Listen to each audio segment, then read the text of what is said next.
Porque em 4 de agosto... Não, perdão, deixa eu arrumar as coisas aqui. Nós vamos falar agora sobre Sérgio Moro, hein? Porque Sérgio Moro hoje deu uma entrevista exclusiva à Jovem Pan de Florianópolis. Moro, que vocês sabem muito bem, ex-ministro da Justiça e pré-candidato à presidência da República. E ele foi entrevistado faz pouquíssimo tempo na Jovem Pan de Florianópolis. O Sérgio Moro não poupou críticas ao governo Bolsonaro. Ele disse que o Brasil não tem projeto, não tem diálogo e nem muito menos liderança. Falou ainda que, segundo ele, a única intenção dos atos de Bolsonaro é a própria reeleição. A produção separou um trecho para a gente acompanhar. Não temos a sonora, vamos seguindo por aqui. Eu quero repercutir com o nosso time. Vamos repercutir, produção, com o nosso time? Então você quer ir para o repórter? Aqui você manda, a gente só obedece por aqui. Então vamos para Florianópolis conversar com o nosso repórter que já está conectado por aqui. Fala, meu amigo, tudo bem? Ótima tarde para você. É o Marcelo Lula, é isso mesmo? Marcelo Lula, olha só, o Marcelo Lula já está conectado com a gente no trezinho. Tudo bem, Marcelo? Seja muito bem-vindo. Eu quero informação sua justamente sobre essa entrevista que já está repercutindo muito aqui na programação da Jovem Pan e também em todo o país. O que você achou do Moro? Porque aqui neste programa a gente conversa muito sobre a possibilidade também dele não ser candidato. Essa é uma aposta minha e do Serrão. O que você achou, hein, meu caro? Bom, Paulo Matias, é um prazer falar com você e com todos os colegas aí de São Paulo. Só para deixar claro que Marcelo Lula é sobrenome, tá? A questão é o seguinte, o Sérgio Moro ele deixou muito claro, foi a primeira pergunta que eu fiz a ele, justamente usando o percentual das pesquisas que têm sido publicadas e que ele aparece com 11% aí das intenções de voto. E eu perguntei, esse percentual que essas pesquisas mostram, né, enfim, como potencial de voto para o senhor, isso torna a sua pré-candidatura irreversível? E ele disse que sim, né? Ele disse que ele deixou claro que a pré-candidatura dele já está posta, já está colocada, e por isso mesmo ele tem trabalhado, vai correr o Brasil e vai sim apresentar aí as suas pautas, as suas ideias.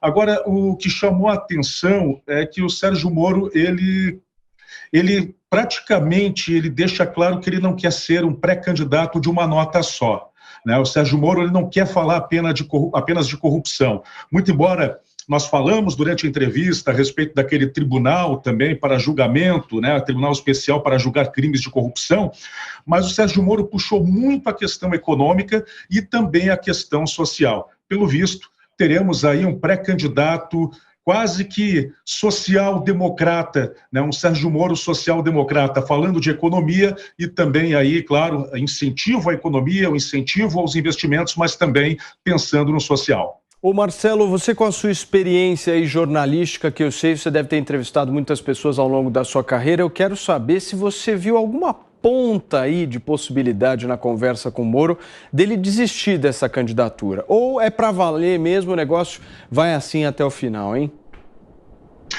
Olha, Paulo, eu tinha essa dúvida também. A partir de hoje, eu entendo que Sérgio Moro realmente está para valer, que é pré-candidato sim, ele está muito disposto a debater.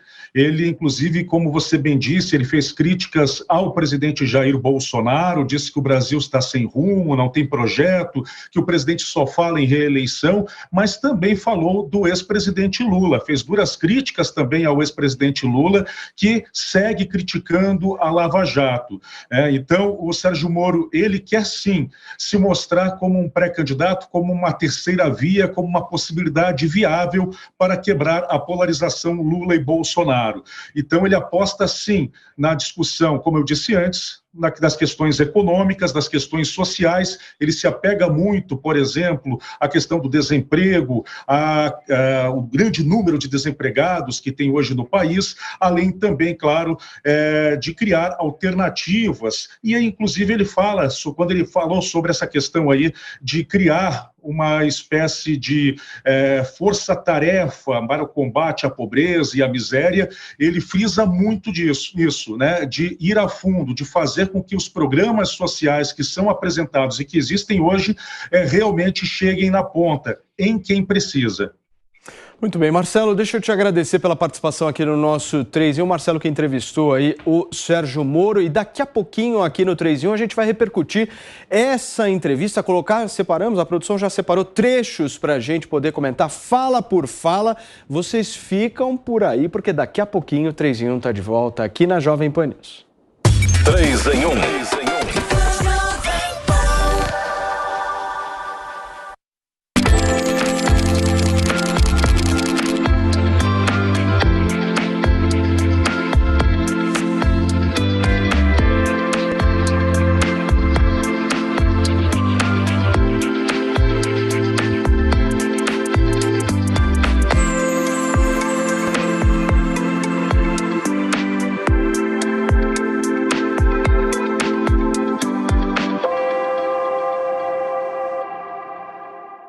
Muitos dos nomes que você encontra aqui na rádio também estão na Gazeta do Povo. Sabe por quê?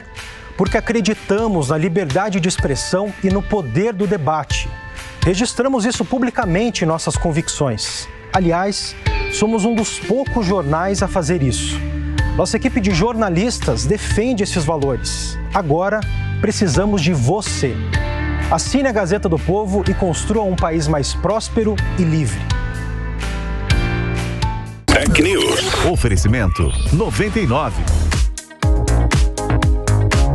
O desenvolvimento tecnológico começa sempre pelas pessoas. A gente também ouviu eles o tempo todo, perguntando para eles se aquela corrida foi em zona de risco ou não. Desta forma, o motorista pode escolher se quer ou não atender corridas dentro dessas zonas, promovendo segurança para o condutor, mas sem tirar o acesso de passageiros.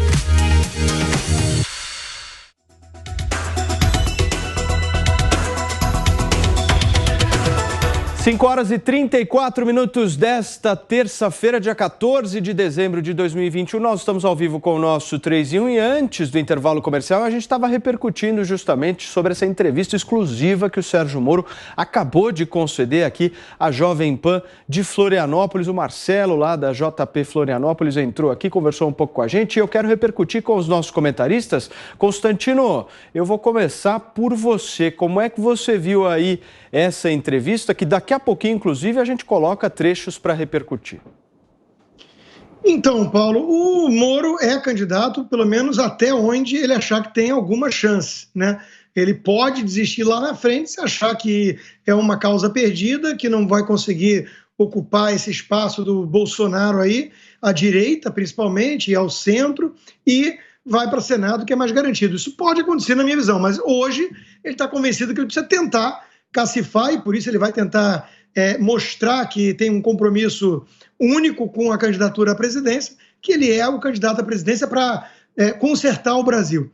O problema que eu vejo nesse discurso e nessa postura é que tudo que o Moro tem feito é muito calibrado, muito calculado e passa pelo crivo, pelo filtro do marqueteiro. Perfeito. Então ele tá pesando cada palavra para agradar um certo público e isso soa muito artificial. As pessoas não estão convencidas. Constantino, são 5h36. Nós estamos repercutindo aqui uma entrevista exclusiva que o ex-ministro da Justiça e pré-candidato à presidência da República, Sérgio Moro, concedeu hoje à Jovem Pan Florianópolis e disparou, assim, em gênero, número e grau, a metralhadora contra o atual governo do presidente Jair Bolsonaro, dizendo que o Bolsonaro não tem projeto, não tem liderança e nem muito menos diálogo aqui com o país. Já temos então, produção, a primeira sonora, o primeiro trecho aí para a gente olhar, verificar o que disse Sérgio Moro nessa entrevista. Vamos acompanhar.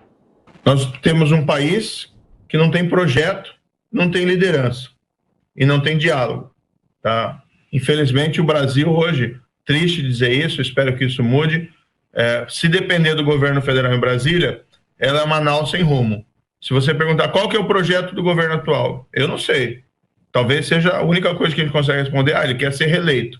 A única coisa. A gente precisa pensar esse país do futuro. Então a gente precisa ter um projeto e fazer um pacto. Vamos colocar aqui um exemplo interessante. A inflação lá da década de 80 e década de 90. Você deve ter vivido esse período. Eu vivi também, embora eu sou mais novo que você. Mas há muita gente que está ouvindo aqui não sabe, né, que o pessoal é mais novo. Na década de 90, ali antes do Plano Real, a inflação estava descontrolada. Teve até mês que teve 60% de inflação, é hiperinflação. E aí todo mundo achava que não tinha o que fazer, que nós tínhamos que conviver com aquilo. Tinha tido vários planos lá mal sucedidos e as pessoas estavam resignadas. Aí veio o Plano Real, que foi um plano construído por especialistas, mas teve um pacto político em cima da estabilização da economia. Isso fez acontecer a estabilização. Hoje a gente está vendo a inflação em 10%, isso é muito triste, né? Isso mostra despreparo e descontrole da política econômica do governo, tá? Mas lá atrás era muito pior. Agora, o que a gente tem que fazer? Diziam que combater a corrupção era impossível. Dizem alguns aqui no Brasil também que você aliar economia e desenvolvimento sustentável é impossível. Que você combater a pobreza é impossível. A corrupção a gente mostrou na Lava Jato, não é impossível, a gente consegue fazer. O que falta é vontade política, o que falta é vontade institucional. Isso que a gente tem que resgatar. E o período das eleições é o melhor período para isso, que a gente vai poder conversar com as pessoas, construir esse pacto juntos, para chegar lá em 2023, né, fazendo os projetos prontos e com aquela energia, né, decorrente de uma nova eleição. Tem condições, Marcelo, para a gente aprovar boas coisas para a população brasileira. Se eu não acreditasse nisso, não estaria nesse projeto. Muito bem, nós acompanhamos então um pequeno trecho de uma longa entrevista de Sérgio Moro hoje à Jovem Pan Florianópolis. O Constantino, o Serrão e a Bruna não gostaram, não sei se o Piperno gostou ou não, mas acredito que não também, ou seja, todos não gostaram aqui neste programa, na entrevista de Sérgio Moro. Que personagem, hein? Mas que personagem, hein? Eu vou falar uma coisa para vocês e eu quero saber a avaliação de vocês quatro. Eu não sei, mas eu ainda tenho um pé atrás com a intenção dessa candidatura de ser efetiva mesmo. Eu não sei, mas eu ainda mantenho aquela minha posição já de lá de trás que a gente já havia conversado por aqui. Você tem 18 mil motivos. Eu acho que há uma boa possibilidade de desistência disso no ano que vem. Ô Serrão, você é o único que está junto comigo nessa, hein? Olha, eu vou te dizer. O ministro da Economia, Paulo Guedes, que é considerado aí o padrinho da indicação de Sérgio Moro para trabalhar no governo Jair Bolsonaro, olha, depois que ele ouviu isso do Sérgio Moro hoje, ele deve estar muito arrependido de ter feito a indicação.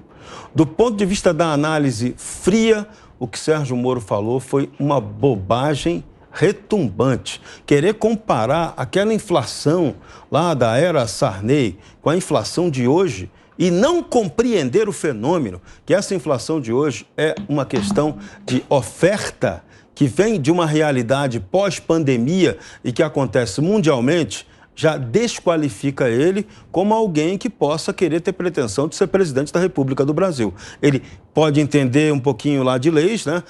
O Supremo Tribunal Federal disse que ele não entende nada, porque considerou ele suspeito e salvou Lula da Lava Jato. Mas vamos lá. Até direito, ele é um professor, ele entende direito. Mas de economia ele mostrou que ele não entende absolutamente nada, perdeu uma grande chance de ficar calado. Eu insisto, Sérgio Moro é aquele colocado apenas como vetor para ver se vai dar certo e ser mais um para espezinhar Jair Bolsonaro no seu projeto de reeleição. Reeleição que a gente tem que atribuir sempre, tá? Quem criou a reeleição no Brasil? Fernando Henrique Cardoso. Se Bolsonaro for reeleito, como Lula foi e Dilma foi, o culpado é Fernando Henrique Cardoso. Piperno, como é que você viu essa entrevista e o que precisa realmente para que essa minha dúvida ela acabe? Eu acho que somente nas convenções partidárias a gente vai ter realmente essa decisão final, porque é o momento que os partidos oficializam mesmo formalmente as suas candidaturas. Você viu realmente uma candidatura para valer? Ele é candidato mesmo? Segue até o final ou há uma possibilidade de algum tipo de aliança até com o Dória? Não, eu acho que é uma candidatura que veio para ficar assim, ela vai se consolidando cada vez mais, ele vai gradualmente ganhando aí uns pontinhos em pesquisas, e é óbvio que isso também acaba motivando mais o pré-candidato. E a única possibilidade que ele renunciasse, né, a essa aventura eleitoral seria se houvesse uma crise, algum atrito muito difícil de ser contornado dentro do seu partido. Agora, o discurso do Moro, ele é um discurso muito bem treinado, está muito bem calibrado. Sérgio Moro incorpora as bandeiras de Bolsonaro em 2018, o discurso antipetista, o discurso anticorrupção, o discurso por mais segurança, e agora falando até o tempo todo em liberalismo. Ele fala mais, inclusive, em economia liberal do que o candidato Bolsonaro em 2018, até porque Bolsonaro, em relação a isso, fez algumas correções de rota nesse discurso, e hoje Bolsonaro fala muito mais abertamente isso do que lá atrás, e o Moro já percebeu que isso soa como música para aquela faixa de eleitorado que ele quer atingir. E, além de tudo isso, Moro tem duas coisas que Bolsonaro não conseguiu fazer, e até porque uma é própria do Moro, que é o fato dele ter sido o magistrado que condenou o Lula. E isso é um troféu dele. A segunda coisa, muito sutil, que aliás já se percebe no discurso do Dória também. O Dória deu uma entrevista para o jornal Estado de São Paulo, publicado coisa de 4, 5 dias, que deixava isso muito claro, que é inserir nesse discurso a preocupação social. Dória falou, eu sempre fui alguém do livre mercado, sempre fui um empresário próspero, não sei o quê, mas eu não prestava muita atenção no social. Agora eu estou mais atento a isso. Moro vai nessa linha também. Ô Bruna, a presidente do Podemos, a deputada federal Renata Abreu, fez uma declaração, se eu não me engano, na semana passada, dizendo que havia necessidade de até fevereiro o Sérgio Moro bater os seus 15% de intenção de voto, que era esse o projeto do partido. Caso isso não aconteça e a gente tenha uma manutenção desse cenário que nós temos hoje, você acha que as coisas podem mudar? Paulo, essa é a pergunta crucial, tá? Muitos analistas têm repetido justamente que, embora o Moro tenha uma boa largada, ele também tem o teto, e o teto seria esses 15%, assim, no máximo, né? Agora, se ele realmente atingir isso e mantiver a candidatura, talvez tenha chance de crescer. Embora num debate, tanto com Bolsonaro quanto com Lula, o Moro é aquele que tem as maiores chances de naufragar, porque ele tem menos experiência. A gente lembra do Lula na Lava Jato desafiando o Sérgio Moro quando o Lula estava numa condição assim de interrogado e o Sérgio Moro juiz. Ali o Lula já apontava o dedo na cara do Sérgio Moro. Muita gente até se irritava, achava ele atrevido, mas a gente percebe a força enquanto liderança política de alguém numa situação como essa, né? E o Lula se bancou até o fim. Então o Sérgio Moro, ele não tem ainda, nem chega perto dessa liderança política que o Bolsonaro aprendeu a ter durante o seu mandato, né? E que ele extrai muito do apoio popular considerável que ele tem. O Bolsonaro extrai essa força do apoio popular e o Lula das sucessivas derrotas seguidas de sucessivas vitórias. Então são duas lideranças políticas muito mais, infinitamente mais preparadas que o Sérgio Moro. Eu só gostaria de corrigir aqui, o Serral já corrigiu a bobagem que o Sérgio Moro falou com relação à economia, eu vou corrigir aqui a bobagem que ele falou com relação a projeto. Ele diz que esse é um governo sem projeto. Quando as pessoas que leram em 2018, né, o plano de governo, tinha um elemento ali que foi o mais bem seguido, que foi a questão de assim, resolver alguns gargalos. E um dos gargalos do Brasil era a infraestrutura. E eu desafio o Sérgio Moro a me apontar um governo nos últimos 40 anos do Brasil que tem avançado tanto em infraestrutura quanto esse último, muito pelo mérito do ministro Tarcísio de Freitas, que tem o Brasil na cabeça. Então, quando você diz que o governo Bolsonaro não tem projeto, você está fechando os olhos para os maiores avanços em infraestrutura que a gente teve nos últimos anos. E isso acaba sendo desonesto do ponto de vista eleitoral, porque infraestrutura é algo que fica, é algo que marca, é algo que o povo vê. Então, se ele continuar indo por esse caminho, ele tende a perder credibilidade. É melhor ele ficar na linha da verdade e apostar no que ele é bom, que é o seu legado como juiz da Lava Jato. E um outro erro tático... Só um minuto, falando em debates aqui, como foi inclusive mencionado pela nossa Bruna Torlai, o Grupo Jovem Pan anunciou passou hoje, inclusive, a todo o Brasil. As primeiras datas aí, já coordenadas e acertadas com os pré-candidatos à presidência da República. Vai ter debate, vai ter entrevista exclusiva aqui no ano que vem. Preparem-se, meus caros telespectadores, porque a programação da Jovem Pan News em 2022 promete, já tem data aqui anunciada, inclusive 9 de agosto, primeiro turno. E se nós tivermos o segundo turno, ao que tudo indica, nós teremos também debate na Jovem Pan no dia 11 de outubro. As pré-candidaturas se reuniram hoje com a direção. Excelente trabalho aí que nós vamos desenvolver, se Deus quiser, no ano que vem aqui na Jovem Pan News. Serrão, por favor, continue o seu raciocínio, porque esse assunto está muito bom por aqui. Vamos ver quem sobrevive até o dia desses debates. Vamos aguardar para ver quem aguenta até lá. Agora, Sérgio Moro cometeu um erro tático gravíssimo. Como é que ele, que participou do governo Bolsonaro, vem dizer que esse governo não tem projeto nenhum? Gente, é de uma burrice alguém chegar e falar isso. Chega a ser até desonesto do ponto de vista ético e intelectual. Ele erra, está sendo um candidato que age de maneira muito infantiloide. Sérgio Moro precisa rever sua maneira tática de atuar. Seus marqueteiros até agora estão tirando nota -1. Muito bem, Constantino, eu já passo a palavra para você, mas antes eu queria que vocês participassem da nossa enquete que está aberta no portal da Jovem Pan, que perguntou para você justamente sobre o ato que aconteceu de ataque à imprensa na Bahia, se você acha que o presidente Jair Bolsonaro merece ou não ser responsabilizado por isso. Vota agora, corre lá no jp.com.br e daqui a pouquinho a gente traz o resultado. Nós estamos ao vivo aqui no 3 em 1, são 5 horas e 49 minutos. Vamos nessa, Constantino. Seguindo aqui a nossa linha de raciocínio, você me pediu a palavra. Não, eu ia falar mais ou menos o que o Serrão já disse, né? Eu ia falar o seguinte, o Moro está numa situação muito delicada. Ele precisa ser o anti-Bolsonaro para tentar pegar voto da direita e, ao mesmo tempo, ele é ex-ministro do governo Bolsonaro. Então, é muito delicada essa situação porque ele não tem como não errar na dose, não exagerar e não parecer um traidor, um ingrato e um maluco. Quer dizer, o cara que saiu do governo e, de repente, é o pior governo do mundo. Porque ele saiu, né? Então, é um discurso muito difícil. Se ele fosse honesto, ele poderia falar, me decepcionei, algumas coisas ficaram aquém e eu quero melhorar. Mas isso não tem um apelo emotivo muito grande. Então ele tá errando demais na dose. Veja o que ele falou da inflação, sem mencionar a pandemia, parecia até o piperno. Parecia a oposição lulista ao Bolsonaro. Até porque Quer ninguém dizer, a turma fala que isso. esquece que tem pandemia. O piperno esquece que tem parece pandemia. com o Bolsonaro. E aí menciona... Tá não. O Moro pareceu o piperno criticando o Bolsonaro, o governo. A inflação que não tem correlação com a pandemia, né? Então ele tá atacando o Paulo Guedes, o cara que o escolheu, fez o trabalho ali para ele poder ser o ministro. Quer dizer, é um negócio de traição mesmo. O Moro é um traidor. Isso está ficando claro para todo mundo. Outra coisa, né?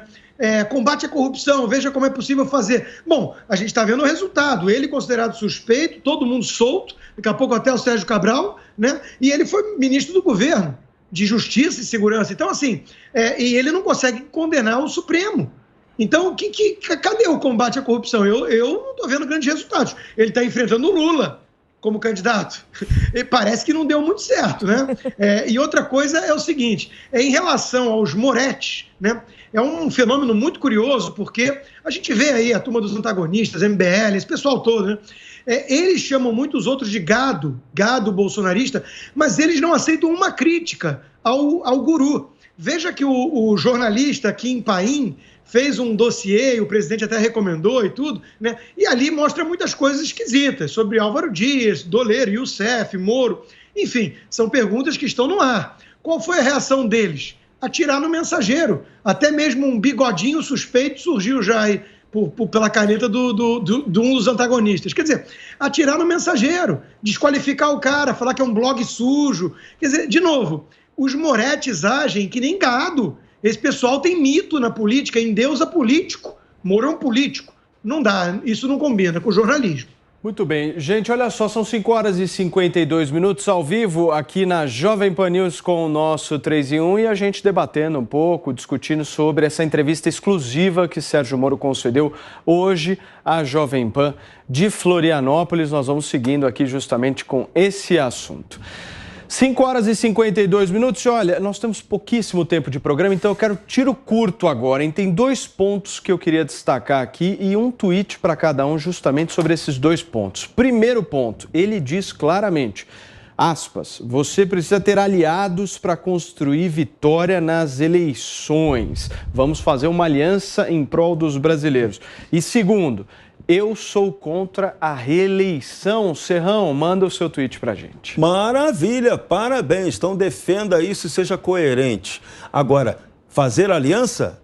Diga-me com quem você vai andar para o pessoal saber se realmente vai poder votar em você. Você, Piperno.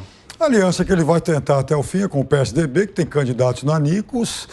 E em relação, por exemplo, ao que o Constantino falou da inflação, todo mundo que não é Bolsolover critica a inflação de 2 dígitos, reconhecendo os efeitos da pandemia, mas a inflação aqui disparou mais. Você, Bruna? Na verdade, se o Moro realmente se aliar ao PSDB, como está parecendo, isso vai ser munição pesada para a base e toda a estrutura de campanha do petista Lula. Constantino, para fechar. A conclusão do nosso repórter Marcelo Lula, que entrevistou Moro, tucano, tucano, tucano.